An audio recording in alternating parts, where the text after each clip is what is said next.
Chiedo a lei, dottor Garrone, Open Fiber, aggiudicataria per la realizzazione della banda ultralarga in Italia, insieme a un'altra azienda e anche in Veneto.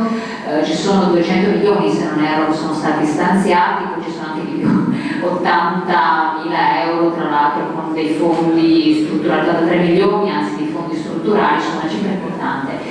Qua vediamo un esempio eclatante. Il signor Bacchin lamenta una velocità che deve essere realizzata, però è necessario avere una banda ultralarga di supporto presente e non è un'opzione perché il prodotto richiede un certo tipo di intervento e di servizio, quindi non c'è un altro modo di ovviare. Si parla di sicurezza, in tanti ambiti la sicurezza viene messa in gioco. In che termini e quindi come verrà attuata questa banda, che ritardi ci sono e quindi cosa dobbiamo aspettarci?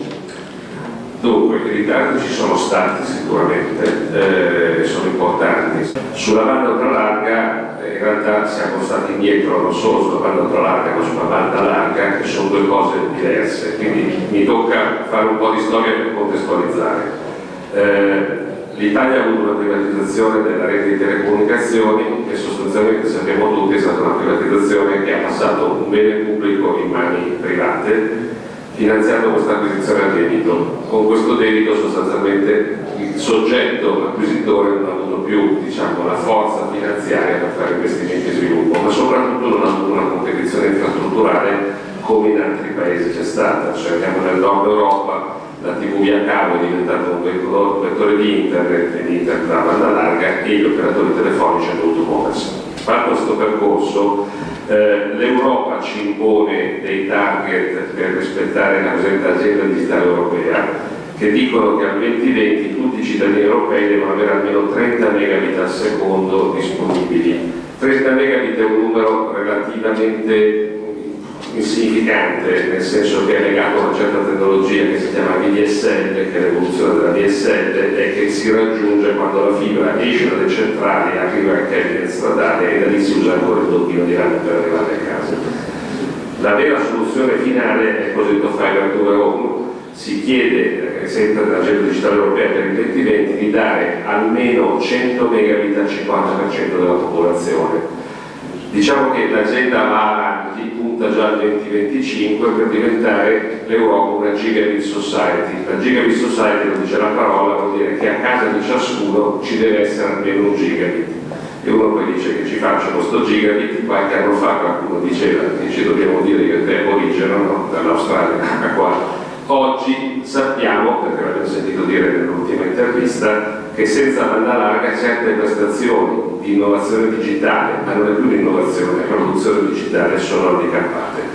Allora il governo italiano nel 2015 ha imposto di fatto questi parametri che ho detto prima in un documento che si chiama Piano strategico per la banda ultralarga in Italia.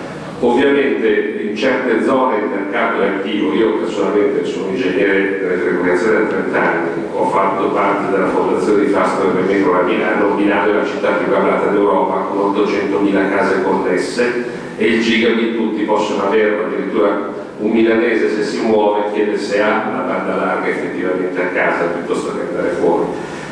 Sappiamo che il tema della capillarità è l'elemento fondamentale. Spesso si sente dire ma mi passa la fibra di fronte, come quando uno va in autostrada, vede un bel casale, non c'è uscita diretta per ogni cascina, no? Allora il passaggio che il governo ha detto dice ci sono 8.000 comuni in Italia, ci sono 60 milioni di cittadini, sono tutti uguali. Nelle zone di mercato investe il mercato e poi se volete declino perché c'è anche del bene dopo il mercato.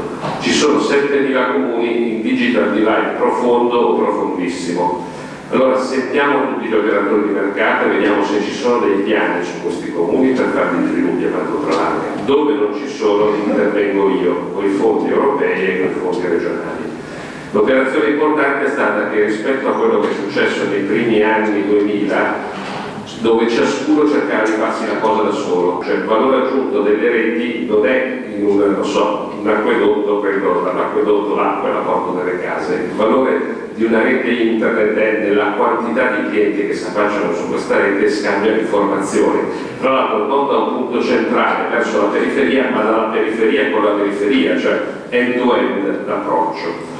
E quindi il percorso che il governo ha fatto è individuati territori in cui nessuno andava a investire, usare questi fondi complessivamente. I primi 2 anni hanno messo sul tavolo 2 miliardi e 700 milioni, il primo miliardo e 4 proprio per 5 regioni del nord, quindi Lombardia, Veneto, Emilia Romagna, Toscana, poi c'è anche Abruzzo e Molise, il secondo tutto il resto meno Calabria, Sardegna e Puglia, sono altri 800 milioni. I milioni messi sul tavolo per il Veneto sono 293 e complessivamente parliamo di circa 1 milione di unità immobiliari da connettere.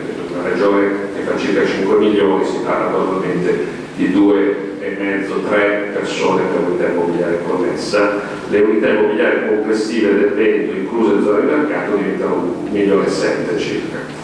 Allora, questo piano di cablaggio è un piano importante, come tutte le cose importanti non succede tutto in un giorno, però è partito, nel senso che questo bando che noi abbiamo vinto a giugno dopo un anno di competizione e di fatto siamo partiti con le prime realizzazioni in provincia di Rovigo, ci sono una decina di comuni che fanno parte del primo lotto prototipale. È partita la progettazione di circa 450 comuni dei 900 attesi.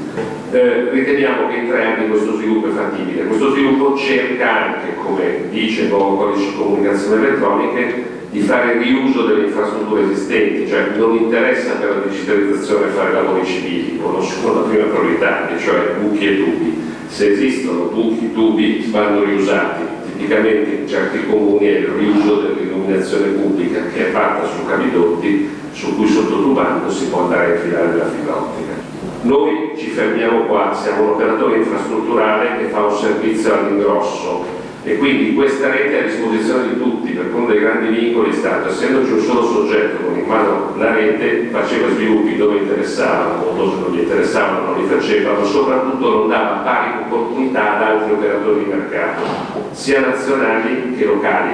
Per cui il valore aggiunto digitale è sicuramente dell'infrastruttura in fibra che arriva di casa e un top a questa è chi l'accende sostanzialmente, che possono essere i grandi operatori, adesso non faccio nomi, ma tutti quelli che gestiscono telefonia mobile, ma anche altri operatori locali, e sopra questa accensione chi sviluppa le applicazioni, perché alla fine quello che ci interessa, essendo parlato tanto di cloud, è che il cloud da un lato che contiene le applicazioni e il client che può stare in officina abbiano questo tubo che soddisfi non solo la banda larga, ci metto una parola complicata sopra e poi chiudo, si chiama throughput. Allora le reti non basta che abbiano un tubo di grande capacità, ma devono permettere alle applicazioni e ai client di smaltire questa attività in velocità. Quindi c'è una banda di picco, si dice, che la fibra garantisce che si possa raggiungere, ma deve essere proprio soddisfatta nella relazione tra l'applicazione e il client.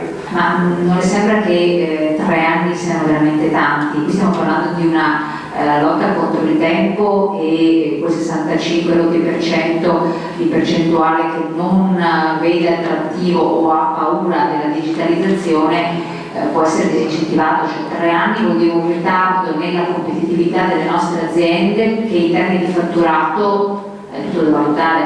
No, è assolutamente vero. Ribadisco che è un ritardo che si monta un percorso che non ha portato una costruzione anticipata di questi fattori. Quando si fa un bando pubblico su questo vigilano ovviamente le leggi dello Stato, l'ANAC, il controllo, ci sono dei lavori civili. Tecnicamente io ho fatto tante grandi città, oltre a Milano, Bologna, Torino, adesso ne sto facendo altre anche qua sul nord-est.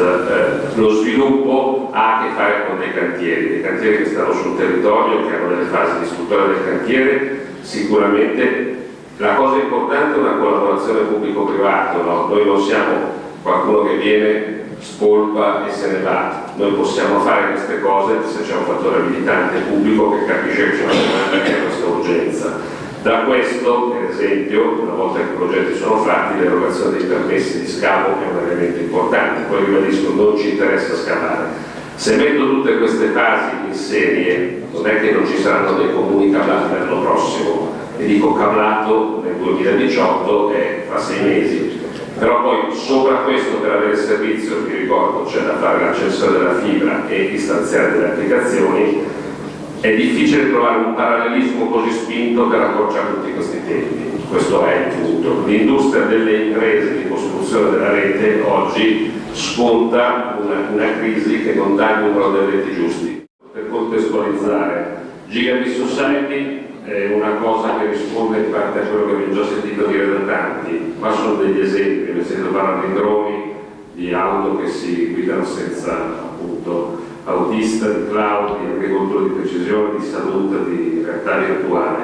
Allora, fare una rete in fibra ottica capillare abilita non tanto il mercato delle telecomunicazioni, perché sarebbe riduttivo, ma crea nuovi mercati, no? Su cui si compongono, su questo oggetto che è la fibra, applicazioni e soluzioni diverse.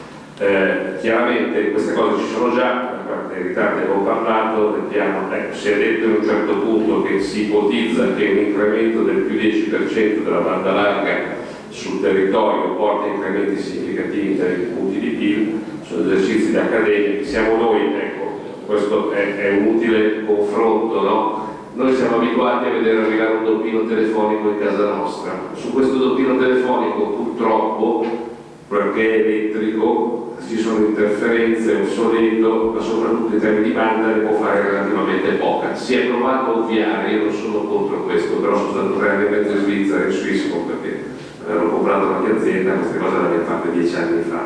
Allora farlo oggi e farne magari 3 di questi in un angolo di una strada è sbagliato, cioè il problema era fare il pezzo che manca, che è questo sostanzialmente. Allora la rete interamente in fibra da qua fino alle case, che tra l'altro non è contro la rete wireless ma l'abilita, la rete wireless di quinta generazione permette di usare questi strumenti in mobilità tutti ad alto consumo video. Allora i parametri importanti sono la capillarità che ho detto prima, cioè come se ognuno avesse un casello autostradale di casa propria, la simmetricità del servizio, proprio perché molto del contenuto sviluppato in periferia deve andare verso la rete, non il contrario. Ma il discorso che dicevo prima, importante è la latenza del segnale, cioè io ho bisogno che la rete risponda velocemente, ma anche certe tecnologie, pensate a fare un'operazione in telemedicina se uno non ha la risposta giusta della videocamera piccola che sta infilando in una qualche carotide di turno, ma anche nella gestione per esempio della inserzione di energia fatta da Coseto Consumer, che se messo il pannello solare a eccedenza di energia lo va a mandare in reti. Il rifasamento delle reti deve essere fatto tempestivamente. Allora, a parte questi dettagli tecnici, vediamo dove siamo in Veneto. Allora, come dicevo prima, c'è una cosa che viene chiamata cluster A e B, sono circa 1 migliaio di comuni che sono considerati da questa analisi dell'Infratel di mercato e quindi non ci deve andare lo Stato a fare l'investimento. Noi personalmente noi come azienda personalmente non totalmente, facciamo 21 comuni del Veneto, ovviamente i capoluoghi, siamo già attivi su questi 4 grandi capoluoghi, ma andremo a prenderli tutti e qua c'è un investimento significativo, perché qua c'è una concentrazione importante di unità immobiliari di cittadini. Ecco, cosa si può fare? Prendendo la prima slide che faceva vedere industrie molto innovative, è come se la fibra fosse la trama di una serie di orditi, se si dice così, che sono varie realtà. C'è la pubblica amministrazione che si deve digitalizzare, sono le imprese, ci sono i distretti industriali, la ricerca e i cittadini stessi. Allora, il vero succo poi della questione, secondo me, è questo che io uso sempre, cioè smart significa avere l'informazione giusta al posto giusto, al momento giusto per prendere la decisione giusta, perché è questo quello che poi serve per fare del business reale.